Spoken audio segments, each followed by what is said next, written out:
तर मी विद्यालंकार क्लासेसचा प्रवास थोडासा सांगतो, जो 7 विद्यार्थ्यांपासून सुरू झाला होता आणि आज तो 1700 विद्यार्थ्यांपर्यंत येऊन पोहोचलेला आहे. याचे शिल्पकार तुम्ही सगळे आहात.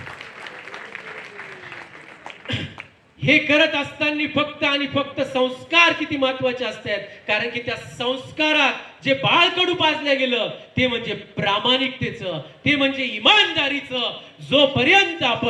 जोपर्यंत आपण आपलं 100% जोपर्यंत आपण 100% समाजाला देत नाही, तोपर्यंत समाज सुद्धा आपल्याला 100% देत नाही. आणि मला तेच संस्कार भेटले आणि मी 100% देण्याचा प्रयत्न केला आणि आज मला समाज भरभरून देत आहेत. हे प्रतीक आहे सर, की जे विद्यार्थी आज आपल्या समोर विद्यालंकार क्लासेसचे विद्यार्थी आणि विद्यालंकारचा स्टाफ आणि पालक इथं दिसत आहेत, हे आपण जे पेरतोय ना, तर तेच आपल्याला भेटत असतं, तेच उगवत असतं.